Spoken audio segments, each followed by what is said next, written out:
Assalamualaikum warahmatullahi wabarakatuh. Perkenalkan, nama saya Erlangga dengan NIM A11122092. Saya adalah mahasiswa program studi pendidikan Bangsa dan Sastra Indonesia. Pada kesempatan ini saya mempersembahkan video simulasi mengajar untuk memenuhi tugas ujian semester mata kuliah model-model pembelajaran bahasa. Dalam simulasi ini saya memilih metode pembelajaran langsung dengan materi memahami unsur intrinsik TPN. Sebelum masuk ke simulasi, saya akan mempersembahkan rancangan pembelajaran yang telah saya siapkan. Jadi materi yang saya ajarkan itu dengan judul memahami unsur intrinsik TPN, meliputi tema, alur, tokoh dan penempatan, latar, sudut pandang, amanat, dan gaya bahasa.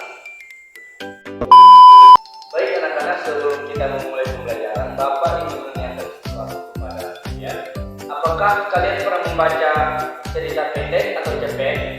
Pernah membaca buku pendek. Bagus sekali. Nah, kira-kira apa yang membuat cerpen itu menarik untuk dibaca menurut kalian? Ceritanya seru Bapak karena ada masalahnya, ada tokohnya. Tepat sekali. Jadi tokoh, masalah, latar cerita, semua itu disebut sebagai unsur intrinsik cerpen. Hari ini kita akan mempelajari unsur intrinsik cerpen secara lengkap. Siap anak-anak? Siap Bapak.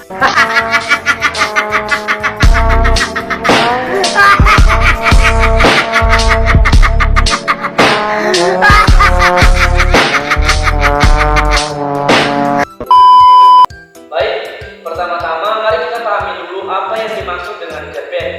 Jadi cerpen atau cerita pendek adalah rangkaian cerita mengenai tokoh yang secara singkat dan padat. Ciri utamanya yaitu ceritanya pendek, fokus pada sebuah konflik utama, dan bisa dibaca sekali duduk. Sekarang mari kita bahas unsur intrinsik cerpen satu persatu. Jadi, apa itu unsur intrinsik cerpen? Unsur intrinsik cerpen itu adalah unsur yang membangun sebuah cerpen dari dalam. Nah, tujuan unsur intrinsik cerpen itu yang perlu kalian hafal dan pahami yaitu yang pertama ada tema. Tema ini adalah alasan pokok atau ide utama yang mendasari sebuah cerita. Contohnya seperti tema dalam sebuah cerita itu temanya tentang persahabatan, tentang percintaan, kebenaran ataupun kejujuran. Yang kedua ada alur. Jadi alur adalah rangkaian peristiwa dalam cerita yang disusun secara logis. Alur ini terbagi menjadi tiga, ada alur maju, alur mundur, dan alur campuran. Yang ketiga ada tokoh dan penumbuhan. Tokoh adalah pelaku utama dalam cerita atau pelaku yang melakoni sebuah cerita. Sedangkan penumbuhan adalah cara pengarang menggambarkan watak dari tokoh tersebut. Seperti ada tokoh protagonis, antagonis, dan trigonomis. Yang keempat ada latar. Latar ini terdiri dari tiga jenis. Yang pertama latar waktu, latar tempat, dan latar suasana. Yang kelima ada sudut pandang. Sudut pandang adalah posisi pengarang dalam menceritakan kisah. Misalnya sudut pandang orang pertama menggunakan kata aku, atau sudut pandang orang ketiga menggunakan kata dia. Yang keenam amanat. Amanat adalah pesan moral yang disampaikan oleh pengarang kepada pembaca pada sebuah cerpen. Yang ketujuh ada gaya bahasa. Gaya bahasa adalah cara khas pengarang dalam menyampaikan cerita termasuk pilihan kata dan penggunaan majas. Baik, sampai di sini ada yang mau ditanyakan? Saya Pak. Baik, silakan. Jadi saya mau bertanya tentang apa perbedaan tokohan dengan tokoh Bapak karena saya Pertanyaan yang sangat bagus Mada. Jadi tokoh ini adalah orang yang melakoni sebuah cerita. Seperti tokoh dalam sebuah cerita ada tokoh yang namanya Ani, ada tokoh yang namanya Budi, dan tokoh dengan nama-nama lain. Sedangkan penokohan adalah gambaran karakter dari tokoh tersebut. Seperti tokoh Ani dia berwatak baik dan tokoh Budi dia berwatak jahat. Jadi seperti itu. Jelas? berarti misalnya kayak Bapak, namanya Bapak kan Erlangga. Ya. Itu tokohnya Bapak. Jadi kalau tokohannya itu Erlangga memiliki karakter yang manis. Baik Bapak, terima kasih. Stop it. Get some help. Sekarang Bapak akan memberikan contoh bagaimana cara menganalisis unsur intrinsik sebuah cerpen.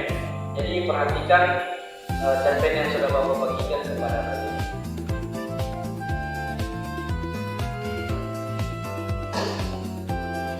Nah, sekarang kita akan menganalisis bersama-sama unsur intrinsik dalam sebuah cerpen yang sudah Bapak bagikan tadi.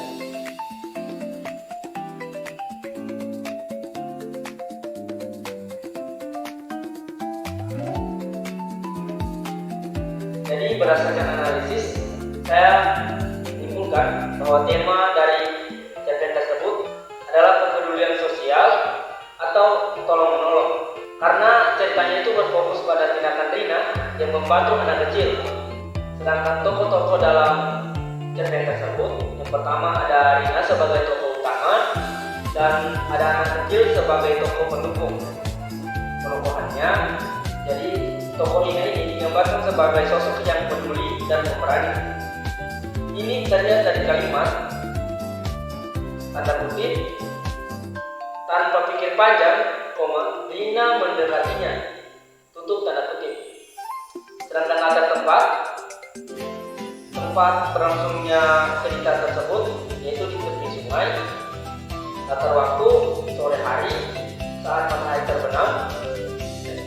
Latar suasana mengharukan dan penuh kepedulian. Sudut pandang, ia menggunakan sudut pandang orang ketiga, itu pengarang menggunakan kata ia dan Rina. Amanat, kita harus peduli dan mau membantu sesama yang membutuhkan pertolongan. Apakah kalian sudah paham caranya?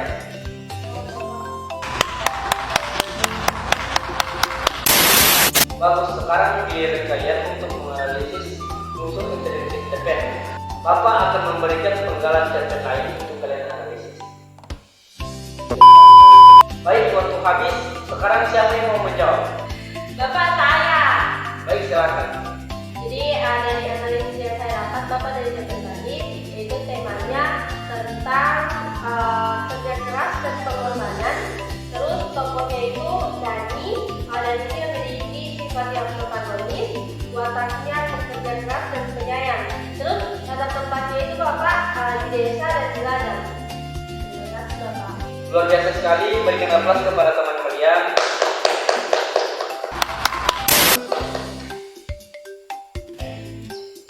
Jawaban kamu sangat tepat. Anak-anak yang lain, apakah ada yang menemukan unsur lain? Ada Pak, saya. Baik, silakan awal.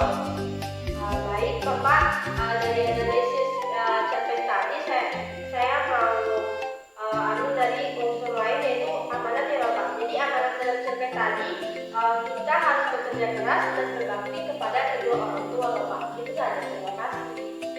Berikan aplaus kepada awal. Jadi jawaban kalian semua benar sekali dan kalian semua hebat. Jawab anak-anak. Oh my god! Wow! Baik anak-anak, kita sudah sampai di akhir pembelajaran hari ini. Mari kita simpulkan bersama apa saja unsur intrinsik cerpen yang sudah kita pelajari hari ini.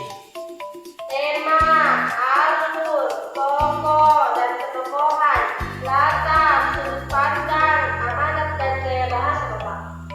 Luar biasa, kalian semua sudah memahami materi yang diajarkan hari ini dengan baik. Untuk tugas rumah, kalian pilih sebuah cerpen, lalu kalian baca, kemudian kalian identifikasikan unsur intrinsiknya secara singkat dan jelas. Kumpulkan minggu depan ya anak-anak. Oke Bapak. Terima kasih atas partisipasi kalian dalam pembelajaran hari ini, dan sampai jumpa minggu depan anak-anak. Oke Bapak. Wassalamualaikum warahmatullahi wabarakatuh. Waalaikumsalam warahmatullahi wabarakatuh.